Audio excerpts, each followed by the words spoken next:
శ్రీ గురుభ్యో నమః. శ్రీ మహాగణాధిపతయే నమః. లక్ష్మీ వెంకటేశాయ నమః. 19 ఆగస్ట్ సోమవారం పంచాంగం.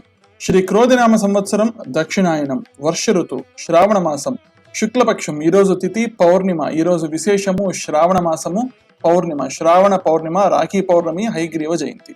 వారం సోమవారం, నక్షత్రం శ్రవణ నక్షత్రం, యోగం శోభన యోగం, కరణం భద్రాకరణం.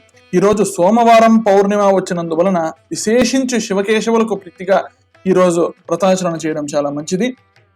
పౌర్ణిమ సందర్భంగా సత్యనారాయణ స్వామి వ్రతం చేసే వాళ్ళు ఉదయాత్పూర్వమే లేసి స్నానాదులను ముగించి స్వామివారికి ప్రీతిగా కలశారాధన చేసి వ్రతం చేయడం ఉత్తమం. అదేవిధంగా ఈరోజు ఉపాకర్మ జంధ్యాల పౌర్ణిమ కూడా.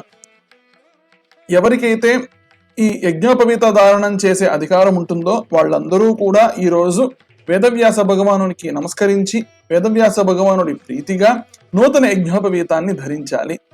ఋగ్వేదీకులు, యజుర్వేదీకులు అందరూ కూడా బ్రాహ్మణ, క్షత్రియ, వైశ్యాది యజ్ఞోపిత ధారణం చేసే అధికారం ఉన్న వాళ్ళందరూ కూడా దీన్ని ధారణ చేయాలి. అదేవిధంగా ఈరోజు రాఖీ పౌర్ణిమ కూడా. అక్క చెల్లెళ్ళు వారి వారి అన్నదమ్ములకు విశేష ఆయుష్ ఆరోగ్య ప్రాప్తి కలగాలని భగవంతుణ్ణి ప్రార్థించి కుడి చేతికి రక్షాబంధనాన్ని కంకణంలాగా కట్టి వారి ఆశీర్వాదాన్ని తీసుకోవడం జరుగుతుంది. పెద్దవాళ్ళైతే ఆశీర్వదించాలి, చిన్నవాళ్ళైతే నమస్కరించాలి. అదేవిధంగా శ్రావణ సోమవారము విశేషించి పరమేశ్వరునికి ప్రీతిగా నక్తవ్రతము అంటే ఉదయం నుంచి సాయంకాలం వరకు ఉపవాసం ఉండి చంద్రోదయం తరువాత భగవంతునికి నైవేద్యం సమర్పించి భోజనం చేసే వ్రతము చెయ్యాలి. ఇందులో కూడా విశేషించి సత్యనారాయణ స్వామివారి వ్రతం చేసేవాళ్ళు కూడా నక్తము ఆచరిస్తూ సాయంత్రం వరకు ఉండడం విశేషం, మంచిది. పరమశివునకు ప్రీతిగా నక్తవ్రతం చేసే వాళ్ళందరూ కూడా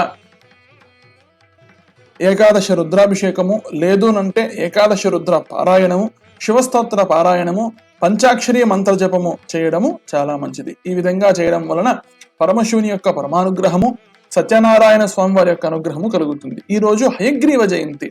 జ్ఞానానందమయం దేవం నిర్మల స్ఫటికాకృతిం ఆధారం సర్వ విద్యానం హయగ్రీవం ఉపాస్మహే అని విద్యార్థులు అందరూ కూడా ఉత్తమమైనటువంటి జ్ఞానము రావాలి అని, ఉన్న జ్ఞానము పెరగాలి అని హయగ్రీవ స్వామికి ప్రార్థించడం చాలా విశేషం. స్వస్తి.